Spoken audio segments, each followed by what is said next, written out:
Tas keagamaan. Adapun selanjutnya yaitu psikologi agama dan sejarah perkembangannya.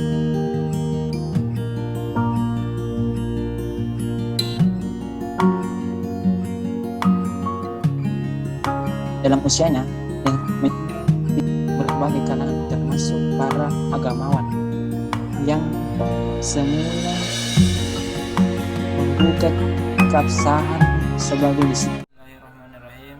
Assalamualaikum warahmatullahi wabarakatuh. Perkenalkan, nama saya Sarwan, NIM 30 100 119 137. Konsep dasar, ruang lingkup beserta metode psikologi agama. Psikologi agama adalah ilmu yang mempelajari tingkah laku makhluk hidup mengenai kehidupan beragama pada seseorang dan mempelajari seberapa besar pengaruh keyakinan beragama serta keadaan hidup pada umumnya. Ruang lingkup kajian psikologi agama mencakup gejala-gejala kejiwaan dan kaitannya dengan realisasi keagamaan, amaliyah, dan mekanisme antara keduanya. Objek utama yang menjadi kajian psikologi agama adalah kesadaran beragama dan pengalaman beragama, serta objek psikologi agama juga gejala-gejala jiwa dan tingkah laku manusia yang berhubungan dengan realisasi keagamaan. Metode yang digunakan dalam psikologi agama melakukan pengumpulan data dan konsep beragama melalui berbagai penelitian dengan menggunakan berbagai metode penelitian. Psikologi agama, sejarah perkembangannya. Dalam usianya yang menjelang seabad ini, tampaknya psikologi agama kian diterima oleh berbagai kalangan termasuk para agamawan yang memulai menganut keabsahannya sebagai disiplin ilmu yang otonom. Sejalan dengan hal itu, maka kemajuan yang pengembangannya psikologi agama di lapangan pendidikan dinilai banyak membantu pemahaman terhadap permasalahan keagamaan dalam kaitannya dengan tugas-tugas kependidikan. Begitu juga dalam bidang dakwah seperti dakwah Islam, di mana psikologi agama sangat membantu tokoh agama ataupun ulama dalam menyampaikan ajaran agamanya. Selain itu, sesuai dengan bidang cukupnya, ternyata psikologi agama termasuk ilmu terapan yang banyak memanfaatkan dalam kehidupan sehari-hari. Pendekatan psikologi agama dapat digunakan dalam memecahkan berbagai problematika kehidupan yang dihadapi manusia sebagai makhluk yang memiliki nilai-nilai peradaban dan nilai-nilai moral, yang khususnya dalam bidang pendidikan dan dakwah Islam. Aliran-aliran psikologi agama. Seiring berkembangnya keilmuan tentang kejiwaan, maka bermunculan juga aliran-aliran psikologi yang menyertai dan merupakan perkembangan ilmu jiwa ke arah modern. Beberapa aliran muncul dan memperoleh tentang dan kontra di masyarakat. Bentuk aliran-aliran psikologi antara lain yaitu strukturalisme, behaviorisme, gestalt psikologi, psikologi humanistik, dan psikologi psikoanalitik. Kembangan jiwa keagamaan pada anak-anak. Bahwasanya setiap manusia memiliki fitrah untuk bertuhan sejak lahir, atau biasa dikenal dengan istilah potensi latennya magfitri. Maksudnya fitri di sini adalah mengakui keasahan Allah Subhanahu wa taala sebagai satu-satunya pencipta. Namun, kedua orang tua dalam lingkungan sekitarnya lah yang menjadi faktor pembentuk agama yang kelak mereka anut. Selain itu, di dalam beragama anak-anak juga mengalami beberapa fase perkembangan sesuai dengan tingkat pengalaman intelektualitas dan pengaruh lingkungannya dengan yang ada di sekitarnya. Di dalam beragama, anak-anak sangat membutuhkan bimbingan dan pengajaran orang yang lebih dewasa. Sangat mereka tidak terus-menerus berada dalam keraguan dan kesangsiannya yang semakin besar.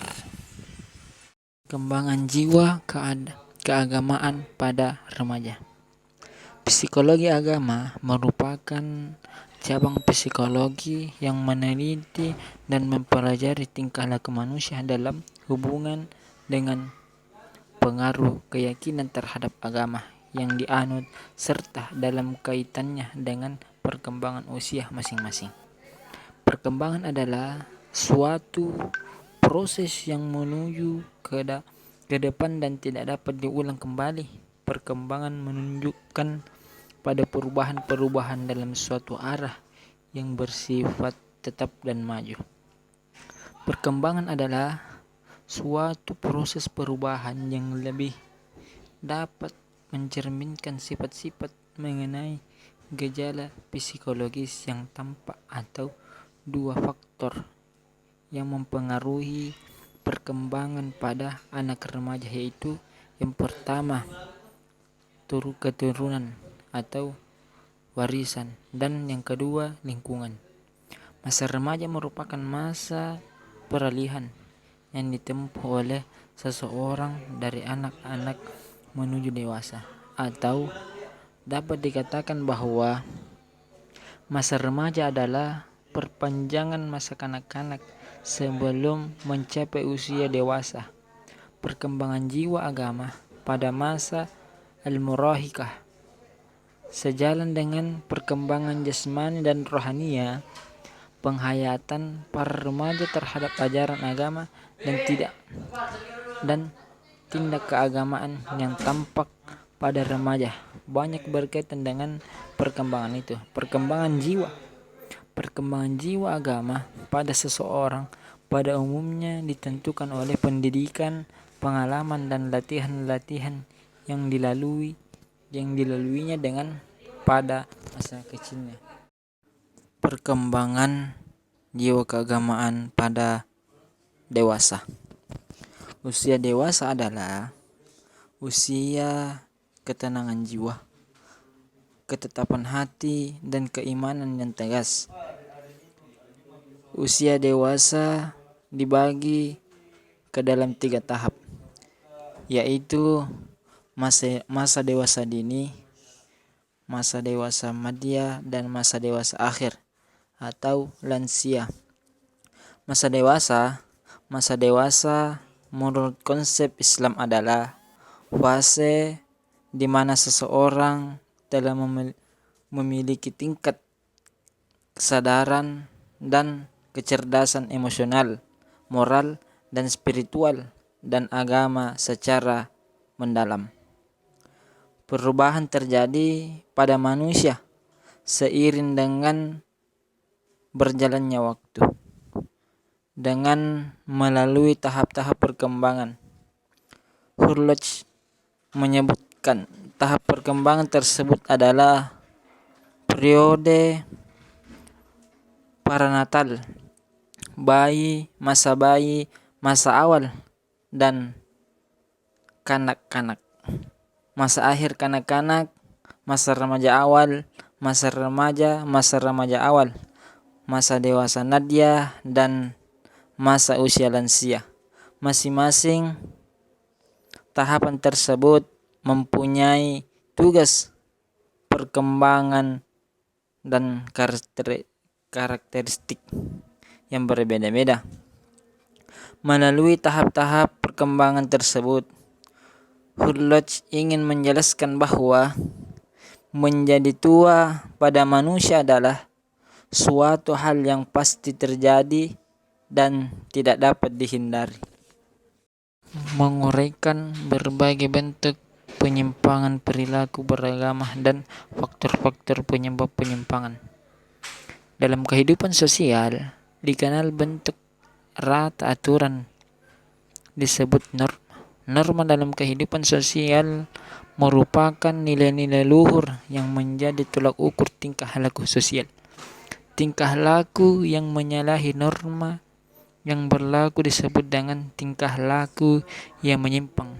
Penyimpangan tingkah laku ini dalam kehidupan banyak terjadi sehingga sering menimbulkan keresahan masyarakat.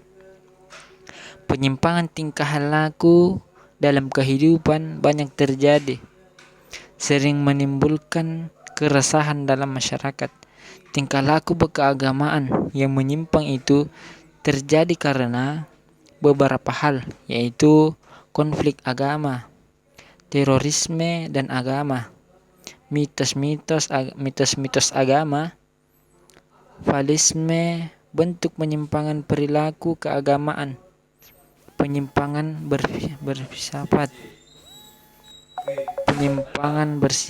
negatif, penyimpangan faktor subjektif, faktor objektif.